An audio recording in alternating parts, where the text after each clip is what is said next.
Live look outside from our Queen Anne camera. A little shaking there, I can see, but it's a beautiful day out there. Leah Pizzetti joining us with that forecast. Yeah, and it feels like summer, doesn't it? Yeah. Yeah. Nope, not yet.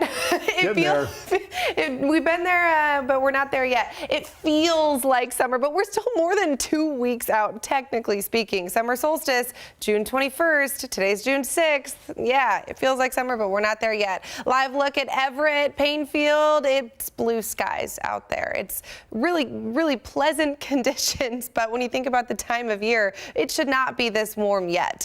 Normal for this time of year is 69 degrees. Today, SeaTac hit 81 degrees. We are closer to the daytime record of 90 degrees than we are to average, than we are to where we should be for this time of year. Current temperatures right now have started to cool down, so we are mostly in the 70s. Still some 80s down in Shelton, Olympia, and Chehalis, but we have started our cool down for the day. And once that sun sets, we will drop down pretty quickly, actually, into our overnight hours. So should be in the 60s by about 10 p.m. We'll stay in the 60s through just after midnight. And then in our overnight hours, dropping down into the 50s. Low to mid 50s are our overnight lows for tonight. And we'll see those clear skies continuing tonight and into tomorrow morning.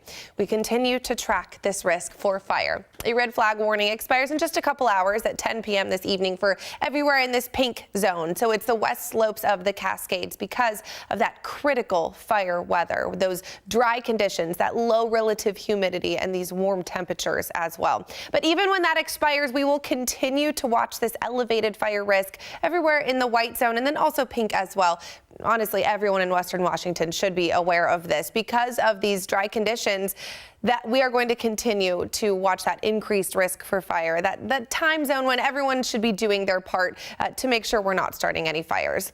Daytime highs for tomorrow. This is going to be the warmest day of the week. So up to the north, we'll be dominated by the 80s. A couple 70s on the map in Anacortes, Oak Harbor, Port Townsend, but for the most part, 80s are in store. Down around Central Sound and pushing to the east, also going to be dominated by the 80s, even into the mid to upper 80s in places like Renton and Bellevue. It is going to be toasty out there. Pushing south, 80s and even some 90s around South Sound. Look at that. Puyallup, Auburn could hit 90 degrees. Dangerously close in Belfair, Shelton, and Olympia. It's going to be a warm day. A little bit cooler on the coast. Actually, this is where you'll be if you want to catch a break from the heat. 60s and 70s expected. We'll see clear skies continuing, and then as we head into the end of the week, we have some activity pushing in from the south. That'll help cool our temperatures. It'll bring some rain chances in.